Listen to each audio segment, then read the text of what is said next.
S, வீடு, schools, hotels, store room இங்கெல்லாம் partition wall கட்டணும்னாலும் இப்போ பில்டிங் போனஸோட first choice Renocon Rapid Wall Panels. அஸ்ஸாமின் கச்சார் மாவட்டத்தைச் சேர்ந்த தீபாலி தாஸ் என்பவர் குடியுரிமை திருத்தச் சட்டத்தின் கீழ் இந்திய குடியுரிமை பெற்ற முதல் நபராக திகழ்கிறார்.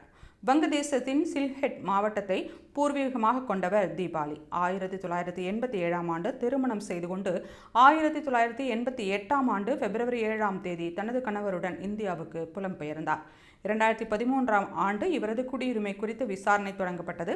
2019 வெளிநாட்டவர் தீர்ப்பாயத்தால் இவர் வெளிநாட்டவர் என அறிவிக்கப்பட்டு சில்சார் தடுப்பு காவல் முகாமில் அடைக்கப்பட்டார். கொரோனா பெருந்தொற்று காலத்தில் சிறை நெரிசலை குறைக்க உச்சநீதிமன்றம் பிறப்பித்த உத்தரவின் அடிப்படையில் 2 ஆண்டுகள் தடுப்பு காவலில் இருந்த பிறகு 2021 பிணையில் விடுவிக்கப்பட்டார். பின்னர் சமூக சேவகர் கமல் சக்கரவர்த்தி மற்றும் வழக்கறிஞர் தர்மானந்தா தேப் ஆகியோரின் உதவியுடன் இவர் CAA சட்டத்தின் கீழ் குடியுரிமைக்கு விண்ணப்பித்தார். சென்ற 6 இவருக்கு அதிகாரப்பூர்வமாக இந்திய குடியுரிமை சான்றிதழ் வழங்கப்பட்டது. தீபாலிக்கு ஒரு மகன் மற்றும் 5 மகள்கள் உட்பட 6 குழந்தைகள் உள்ளனர். இவர்கள் அனைவரும் அசாமிலேயே பிறந்தவர்கள். தீபாலி குடியுரிமை பெற்றது அவரது பிள்ளைகளின் எதிர்கால குடியுரிமை குறித்த நிச்சயமற்ற நிலையை முடிவுக்கு கொண்டு வந்துள்ளதாக அவர் மகிழ்ச்சி தெரிவித்துள்ளார்.